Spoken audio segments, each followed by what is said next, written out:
Oh man, how the heck did I end up here? Short answer, this photo. This photo really changed the trajectory of everything that I've done in my life. Oh my god, that photo. We'll talk more about it in a sec. But the reason why I do videography is, looking back on it, it makes perfect sense. Ever since I was little, I loved creating things, like whether it be macaroni art or learning to play another instrument. At first, I hated playing instruments, but I loved creating something. Creating something and seeing a final result was so dopamine-inducing, I guess you could say. But what really, really set it off was seeing a project from start to finish.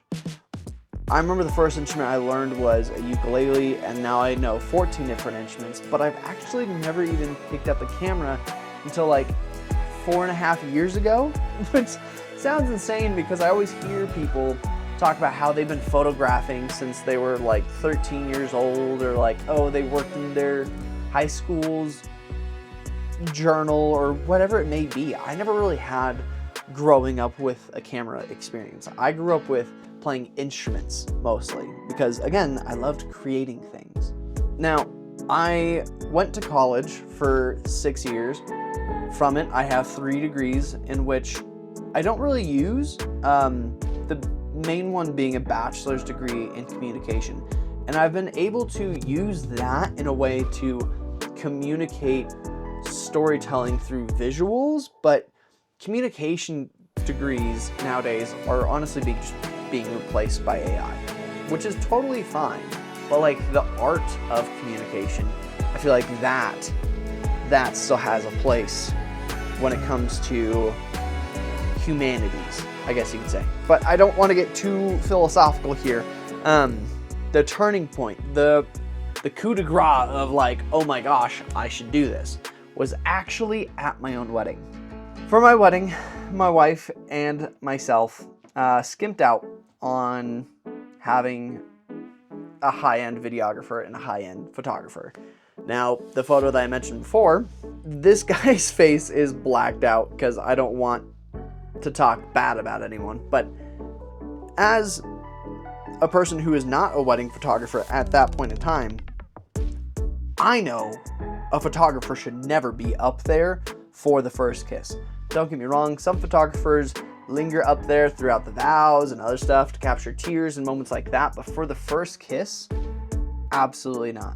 This photo was taken by the photographer's second shooter, which had the great positioning, but the main photographer was closer to me than my own best man, which enrages me, and I feel like it would enrage any single person who is getting married.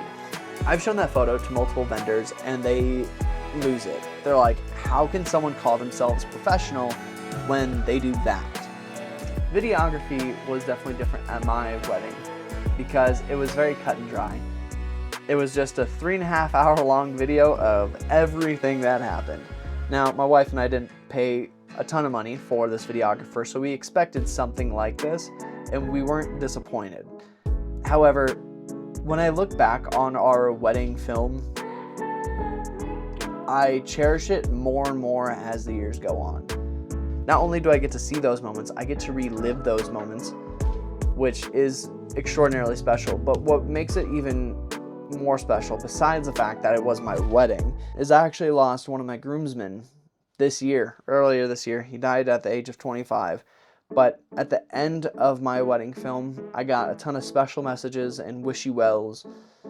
And those words from those loved ones, I'm going to cherish for the rest of my life. And that's another thing that like really provokes me to do this. I know what unprofessionalism looks like, but I also know that photography and videography invoke these emotions, invoke these memories that you'll cherish literally for the rest of your life, which I think is amazing. The reason why I'm still doing it is because I simply just love the art of it. Again, I love seeing a project from start to finish, but on top of that, the technology that revolves around photography and videography is mind-blowing, and if you know me, I'm an absolute nerd for color science. So when it comes to blues, oranges, teals, and just the way that colors contrast each other and the actual physics behind the light, I could do an entire TED Talk on light science. Love it. But I also get to feel this like sense of humility and honor when someone chooses me to capture their beautiful day.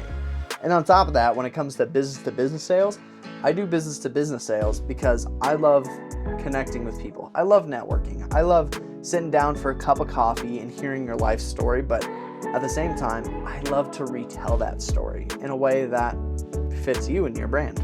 But Cut Room Productions is here to, again, capture those memories and tell a cinematic story. So that's me. That's why I started this. So thanks for watching, and if you want to see more of what I create, you're in the right place. Hit that like and subscribe.